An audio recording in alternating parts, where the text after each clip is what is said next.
Hello students, welcome to my YouTube channel. So students, आज हम पढ़ेंगे एक छोटा सा टॉपिक जो आपके लिए बहुत ही ज़्यादा इंपॉर्टेंट है। सो स्टूडेंट, आई होप कि आप इसको अच्छी तरह से समझोगे। तो स्टूडेंट्स, मैंने आपको एक टॉपिक पढ़ाया था, refraction of light. As you all know that what is a refraction of light. मैंने बताया आपको, whenever a light goes from one medium to another, there is always a bending of light, or we can say that when a light goes from one medium to another, वो हमेशा ही अपनी direction को change करता है।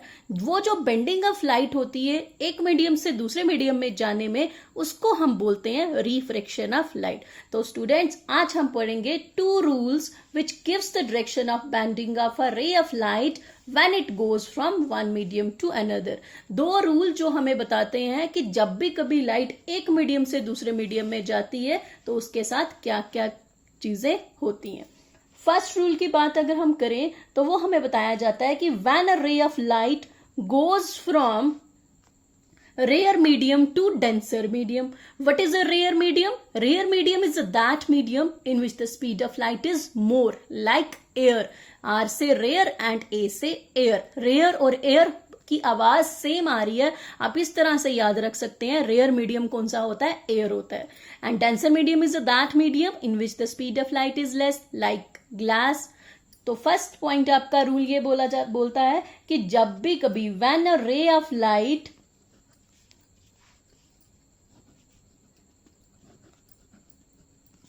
goes from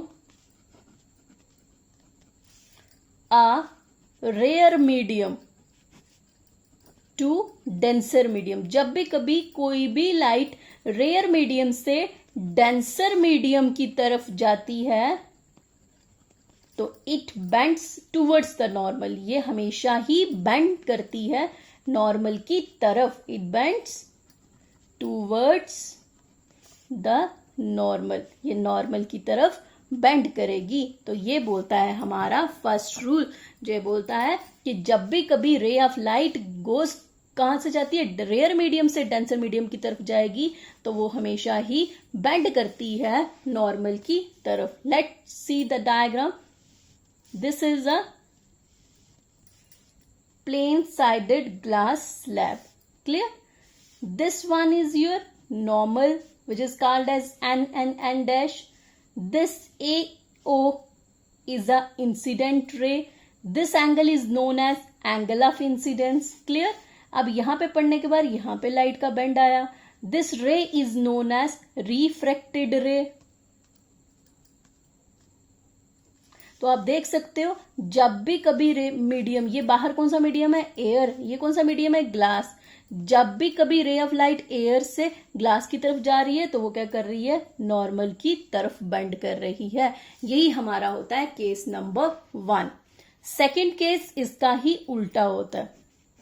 वो याद रखना आपको, ये इसलिए मैं आपको बता रही हूं क्योंकि ये इंपॉर्टेंट है। ये ऑब्जेक्टिव पॉइंट में आपके पूछा जाता है कि जब कभी लाइट रेयर से डेंसर की तरफ जाती है तो वो नॉर्मल की तरफ बेंड करती है या फिर नॉर्मल से दूर जाती है। ठीक है, तो हमारा जो दूसरा रूल बोलता है वो हमारा इसका उल्टा है। वो क्या बोलते हैं हम इसमें एग्जाम्पल ले सकते हैं कि जब लाइट जो है एयर से वाटर की तरफ जाती है तो वो हमेशा ही बेंड करती है towards the normal. Bend towards the normal, normal की तरफ ही बेंड करती है। कब? जब वो एयर से वाटर की तरफ जाती है। Air is a rare medium and water is a denser medium. Clear? Second case बोल रहा है हमें कि when a ray of light goes from, अब रेसिप्रोकल इसका, डेंसर टू रेयर मीडियम। अब लाइट कहां जाएगी?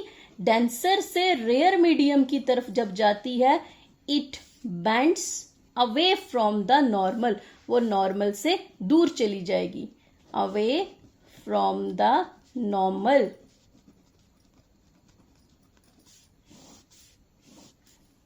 ठीक है, अब इसकी भी एक बार डायग्राम देख लेते हैं हम। ये है हमारा कोई glass slab. This is known as air which is called as rare medium. Clear. अब हमारा हमने करना है, तो ये हमने बना दिया नॉर्मल एन और एन डैश। क्योंकि हमारी लाइट जो है वो डेंसर से एयर की तरफ जाएगी, मतलब डेंसर मीडियम कौन सा अंदर, ग्लास, तो ग्लास हमारा कौन सा मीडियम होता है, डेंसर। तो ये हमारी ले ली हमने एक ए ओ, यहाँ पे ये किसका काम कर रही है, इंसिडेंट रे का। यहाँ पढ़ने के बाद यहाँ से ये बाहर चलेगी, तो देख सकते हो अब ये नॉर्मल की तरफ नहीं है, नॉर्मल से दूर जा रही है, अवे फ्रॉम द नॉर्मल। तो ये हमारे हैं रिफ्रैक्टेड रे। तो यही दो रूल हैं जो इंपॉर्टेंट है, आपको याद रखना है। जब भी कभी रेयर टू डेंसर जाएगी तो वो नॉर्मल की तरफ बेंड होती है, अगर वो डेंसर से एयर की तरफ जाएगी तो away from the normal bend करती है। ठीक है, अब एक इंपॉर्टेंट चीज और देख लीजिए आप, केस नंबर 3। अब आपसे पूछा जा सकता है ऑब्जेक्टिव में कि अब भाई ऐसा केस बताइए जिस केस में कोई भी रिफ्रैक्शन नहीं होती, कोई भी बेंडिंग नहीं होती। तो वो कब होती है, when a light is incident normally on the boundary. तो क्या है, when light is incident normally on a boundary, normally on a boundary, normally means 90 degree का एंगल। तो इस केस में क्या होता है, नो रिफ्रैक्शन, कोई भी रिफ्रैक्शन नहीं होती है। मोस्ट इंपॉर्टेंट, ये सीबीएसई पैटर्न में इस बार एग्जाम आएगा, आपको ध्यान से इसीलिए पढ़ा रही हूं कि आपको ये चीजें पता होनी चाहिए कि कौन सा ऐसा केस है जिस केस में हमारी रिफ्रैक्शन नहीं होती। कब, जब हमारी रे ऑफ लाइट नॉर्मली पड़ती है तब कोई भी रिफ्रैक्शन ऑफ लाइट नहीं की होती है। लेट्स सी द डायग्राम, ये बना दिया, ये ऐसे ले लेते हैं हम। ठीक है, ये लाइट एक यहां से इधर आ रही है, तो देखो कोई बेंड नहीं आ रही, ये परपेंडिकुलर है, तो इसमें कोई भी बेंड नहीं आएगा, इसीलिए इसमें कोई भी रिफ्रैक्शन नहीं होती है।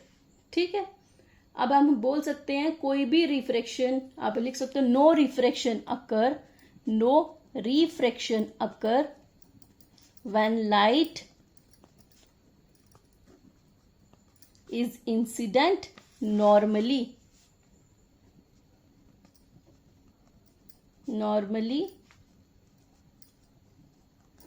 on a boundary of two media, on a boundary of two media।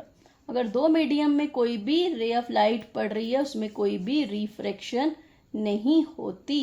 Most important, clear. ये टॉपिक मेरा पढ़ाने का क्या मतलब था आपको कि ये एक छोटा सा था जो आपके लिए इंपॉर्टेंट है, इसीलिए मैंने सोचा ये आपको बता देना चाहिए। ठीक है, अब हम जो पढ़ेंगे लास्ट टॉपिक हमारा इस यूनिट का है, उसका नाम है पावर ऑफ लेंस।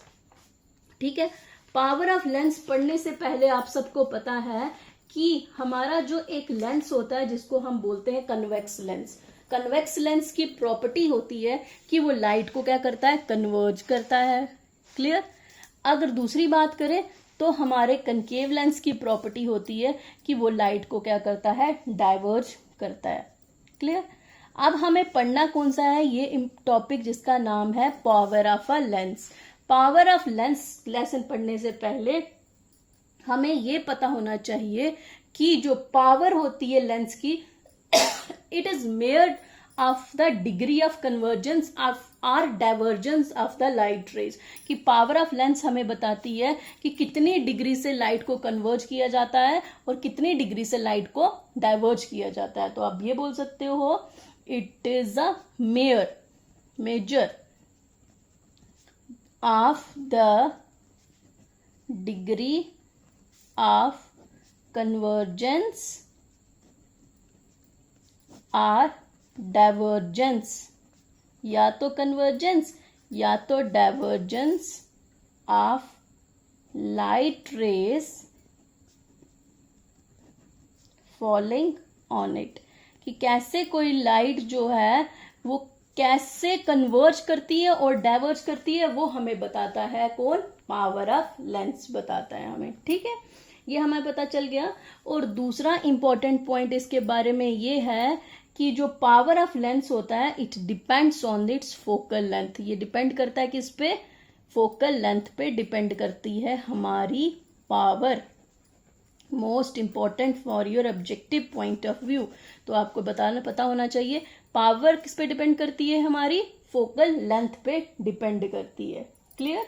तो आपको ये चीजें पता चल गई। तो अब हम डेफिनेशन की अगर बात करें तो हम ये बोल सकते हैं power of lens is defined as the reciprocal, it is the reciprocal of its focal length. Focal length के रेसिप्रोकल को हम बोलते हैं power of lens in metre. Most important, what is power of lens? It is the reciprocal of the focal length in metre because power of lens depend on its focal length. Mathematically देखें तो P equal to 1/f हम बोल सकते हैं।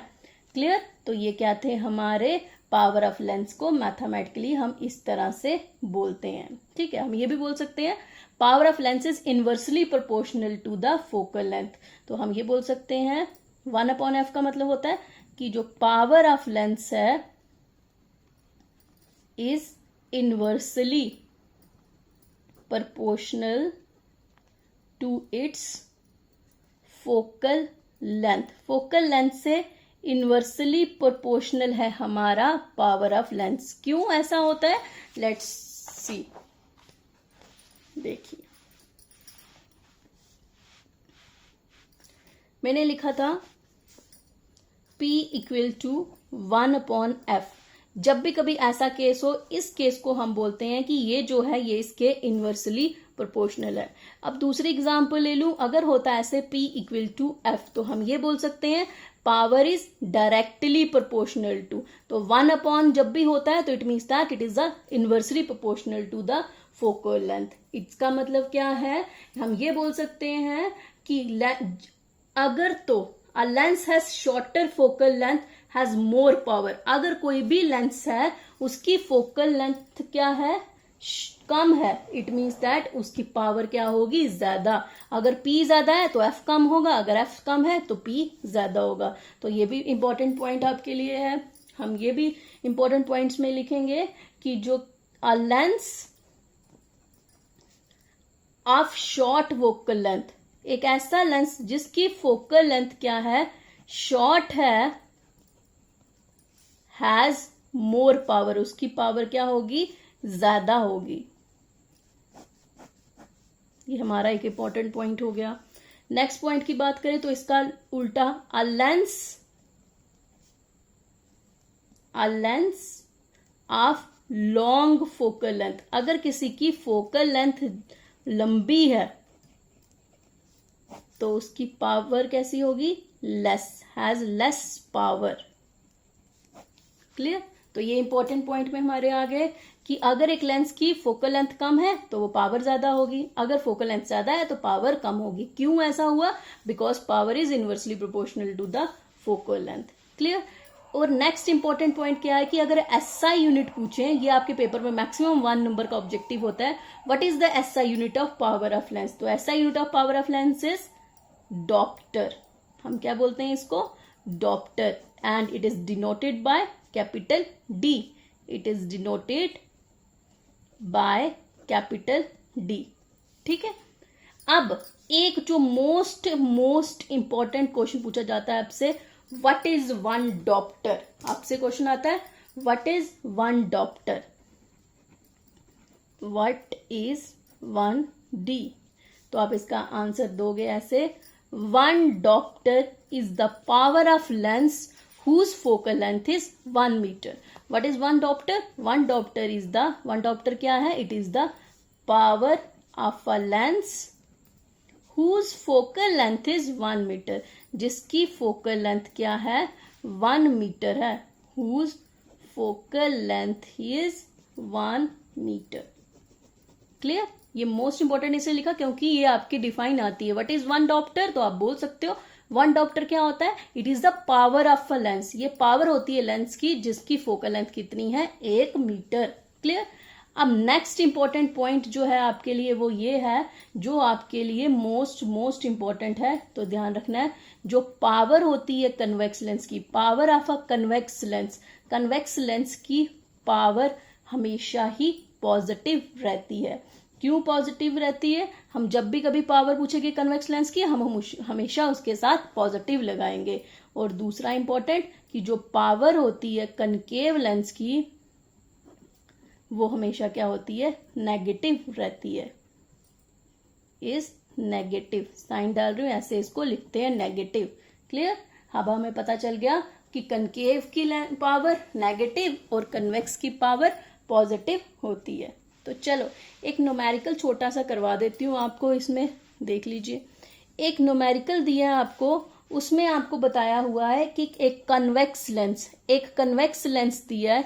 अ convex lens is of focal length, एक convex lens है, उसकी focal length हमें दी हुई है।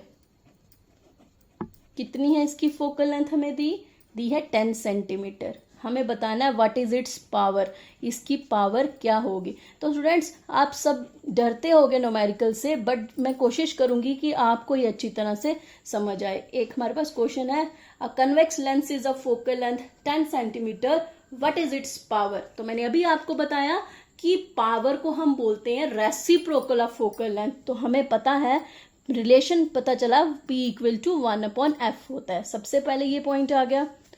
दूसरा पॉइंट ये है कि हमने देखना है हमें निकालने के लिए क्या बोला है, क्या बोल रहा है? पावर। इसका मतलब P तो हमें नहीं दिया हुआ, 1 लिख दिया। फोकल लेंथ दी है हमें, कितनी दी है? 10। तो हम इसके नीचे लिख देंगे 10 सेंटीमीटर। पर हमें चाहिए क्या? हमें पता है हमें सेंटीमीटर को पहले चेंज करना पड़ेगा मीटर में। तो हम इसके लिए क्या करेंगे? 10 सेंटीमीटर कैसे लिखते हैं हम? 10/100 metre. It means that 0 cancel, it means that 0.1 metre. इसका मतलब कि जो हमारी फोकल लेंथ है वो हमारे पास आ गई 0.1 मीटर आ गई। अब हमें बताया है कि ये कौन से लेंस की बात कर रहा है? कन्वेक्स। मैंने अभी आपको बताया अगर कन्वेक्स लेंस दिया होगा तो हमें हमेशा ही कन्वेक्स लेंस की पावर के साथ हमेशा क्या लगता है? पॉजिटिव लगता है। ठीक है, तो हम इसका रिलेशन लगा लेते हैं, P equal to 1/f।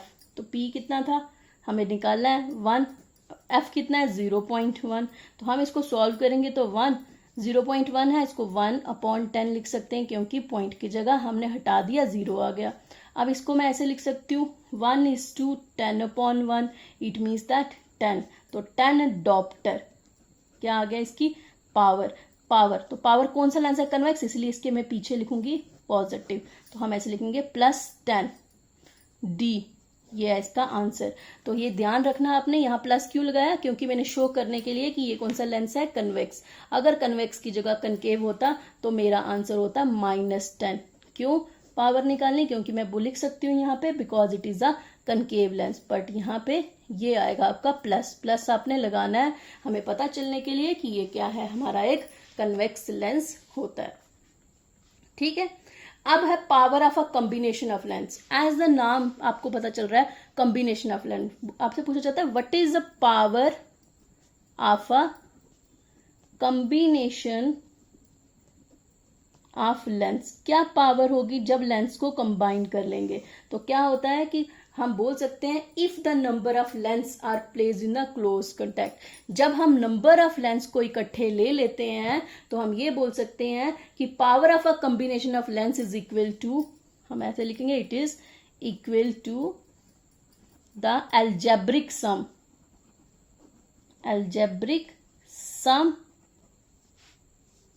Of all the individual lenses।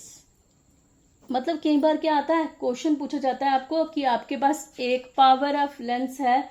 जैसे आपको पूछा जाता है क्वेश्चन कि 2 लेंस हैं जिनकी पावर दी हुई है प्लस, एग्जाम्पल है 2 लेंस है, एक की पावर दी हुई है हमारे पास +3.5D और दूसरे की पावर दी हुई है -2.5D। तो आपसे पूछा है कि आप इसकी क्या निकालो? Power of the combination of lens निकालो। तो इसका फॉर्मूला क्या होगा? हमें आपको ध्यान से देखना है कि कॉम्बिनेशन क्या होता है? P equal to P1 + P2। तो हम यहाँ पे लगाएंगे तो क्या आ जाएगा 3.5 प्लस माइनस 2.5।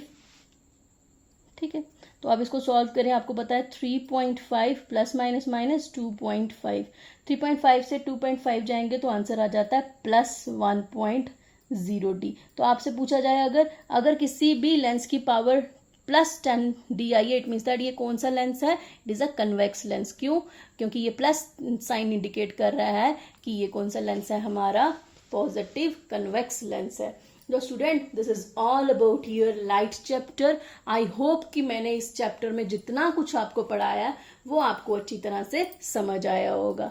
एक छोटा सा लेक्चर कल बनाऊंगी जो आपके लिए बताऊंगी, जिसमें मैं इसके जो भी इम्पोर्टेंट न्यूमेरिकल है उसके बारे में पढ़ेंगे। नेक्स्ट क्लासेस से मैं ट्राई करूंगी आपको केमिस्ट्री सेक्शन स्टार्ट करवाने की। उसमें हम फर्स्ट स्टार्ट करेंगे unit chemical reaction and equation. I hope कि आप फिजिक्स अच्छी तरह से पढ़ोगे। अगर आपको कोई भी प्रॉब्लम हुई आप मेरे को पूछ सकते हो। ठीक है, thank you student, have a nice day.